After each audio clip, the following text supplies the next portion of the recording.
एक संवैधानिक पद पर आसीन थे अभी कुछ वक्त पहले तक, एक बहुत महत्वपूर्ण खुलासा नाम लेकर कर रहे हैं।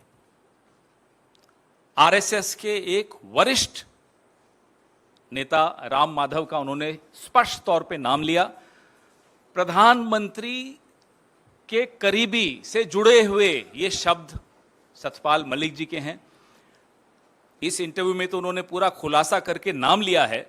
2021 में उन्होंने सिर्फ इतना कहा था कि आरएसएस के एक वरिष्ठ नेता मेरे पास आए थे और कोई डील लेकर आए थे।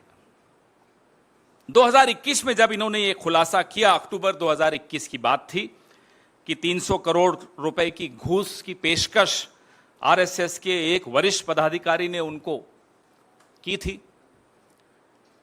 तब राम माधव ने आगे बढ़कर कहा था कि ये इशारे में मेरे लिए कह रहे हैं, मैं कानूनी कार्रवाई करूंगा। आज 2023 की अप्रैल है, क्या कानूनी कार्रवाई की राम माधव ने? अगर की तो आप सबके माध्यम से साझा करें वो जानकारी।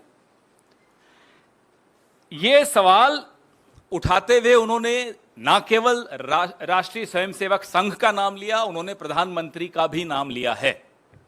ये छोटी बात नहीं है, बहुत गंभीर बात है, क्योंकि सतपाल मलिक कोई कांग्रेस के नहीं हैं।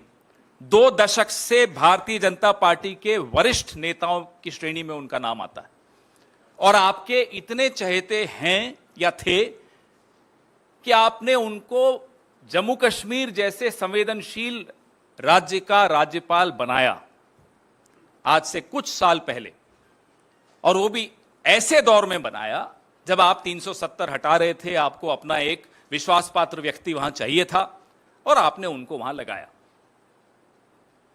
अगर आपका अपना चहेता व्यक्ति संवैधानिक पद पर जो आसीन रहा हो वो किसी का नाम ले रहा हो, तो 2 ऑप्शंस हैं आपके पास। या राम माधव और प्रधानमंत्री खुद इन पर मानहानि का दावा करें सतपाल मलिक जी पर, और या फिर राम माधव पर कार्रवाई करें। कोई तीसरा इसमें ऑप्शन बचता नहीं है। दोनों में से एक सच बोल रहा है, पता लग जाएगा कौन सच बोल रहा है। अब सतपाल मलिक जी को राज्यपाल आपने बनाया, पिछले 2 दशक से आपकी पार्टी के वरिष्ठ नेता हैं, संवेदनशील राज्य का आपने उनको राज्यपाल बनाया। आज सतपाल मलिक जी कहां हैं? आज सतपाल मलिक जी अपने निजी घर में दिल्ली में एक पीएसओ लेकर बैठे हैं। जम्मू कश्मीर का पूर्व राज्यपाल एक पीएसओ लेकर दिल्ली के निजी घर में रहता हो। नहीं तो आजकल तो कुछ गुलाम भी हैं जो आपकी पार्टी के भी नहीं हैं, परोक्ष रूप से तो नहीं है।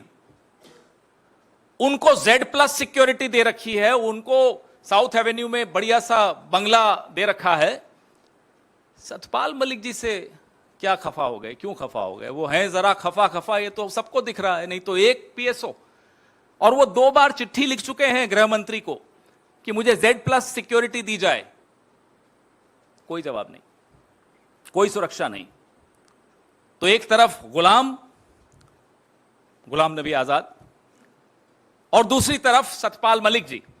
तुलना कीजिए, एक भाजपा का वरिष्ठ नेता, आपका चहेता, आपकी चॉइस थी, आपने उनको जम्मू कश्मीर का राज्यपाल बनाया।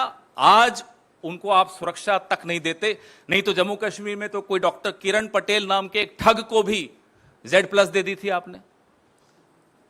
तो सतपाल मलिक जी ने ऐसा क्या कर दिया कि उनको आज सजा दी जा रही है? किस बात की सजा दी जा रही है? हम ये सवाल पूछना चाहते हैं।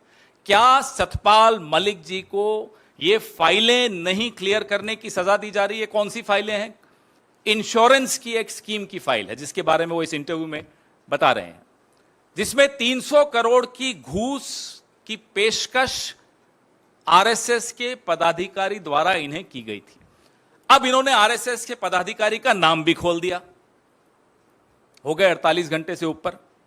पिछली बार जब बोले थे तो अक्टूबर 2021 में बोले थे, आज तक कोई केस नहीं हुआ। तो कौन इस बात को दबा रहा है? कौन इस बात से डरा हुआ है? कौन इस बात की सजा सतपाल मलिक जी को दे रहा है? या तो आरएसएस दे रही है या प्रधानमंत्री कार्यालय दे रहा है, क्योंकि इन्हीं दोनों का नाम लिया इन्होंने। आज से 3 साल पहले इसी प्लेटफॉर्म से मैंने आपके सामने राजस्थान के क्षेत्रीय प्रचारक निम्बा राम जी का भी एक भ्रष्टाचार का वीडियो जारी किया था। ऐसे कई उदाहरण एक गैर पंजीकृत संगठन के पदाधिकारी भ्रष्टाचार में लिप्त होते हुए पाए जा रहे हैं, कोई कार्रवाई नहीं हो रही। क्यों नहीं हो रही? भाई आप तो अपने आप को गंगा से भी ज्यादा पवित्र बताते हैं। आप खुद पंजीकृत नहीं हैं और हर मंत्री के यहां एक पीएस या ओएसडी संघ से आया हुआ है, कोई फाउंडेशन है संघ की, उससे आपने एक एक पीएस और एक एक ओएसडी बैठा रखा है हर मंत्री के यहां। क्यों बैठा रखा है बताइए? क्या इसी तरह की डील्स करने के लिए बैठा रखा है? हम जानना चाहते हैं। या मंत्री पर नजर रखने के लिए कि कहीं वो अकेला डील ना कर दे? ये क्या हो रहा है इस देश में? आपने चुना, जिन्होंने भी 36-37% लोगों ने भारतीय जनता पार्टी को चुना इस देश के, कि by one get one free की कोई स्कीम चल रही थी कि साथ में आरएसएस भी आएगी और वो डील्स करेंगे यहां 300 करोड़ 200 करोड़। क्या है ये? तो हम प्रधानमंत्री को सीधे खुले मंच से चुनौती देते हैं कि अगर सतपाल मलिक जी की बात सही है तो सीबीआई और ईडी और इनकम टैक्स और जितनी एजेंसीज हैं उनको राम माधव का पता आपके पास अगर नहीं हो तो हमसे ले लीजिए, भेजिए उनके दरवाजे पर दस्तक देने। और प्रधानमंत्री से जुड़े हुए और कौन से लोग हैं जिनके बारे में सतपाल मलिक जी इस इंटरव्यू में कह रहे हैं, उन सबके खिलाफ कार्रवाई होनी चाहिए। आपने तो उल्टे सतपाल मलिक को ही सजा दे दी, उनकी सुरक्षा छीन ली, उनसे नौकरी छीन ली, घर बैठा दिया। और अगर सतपाल मलिक जी झूठ बोल रहे हैं तो उनके खिलाफ मानहानि का दावा राम माधव भी करे, संघ भी करे और प्रधानमंत्री कार्यालय भी करे, क्योंकि तीनों बदनाम हो रहे हैं। यह खुली चुनौती है और अगर इस चुनौती पर यह चुप हैं तो आप समझ लीजिए कि जिसको सजा देनी थी उसको सजा दे दी, जिसको बचाना था उसको बचाया जा रहा। एक संवैधानिक पद पर आसीन थे अभी कुछ वक्त पहले तक, एक बहुत महत्वपूर्ण खुलासा नाम लेकर कर रहे हैं। आरएसएस के एक वरिष्ठ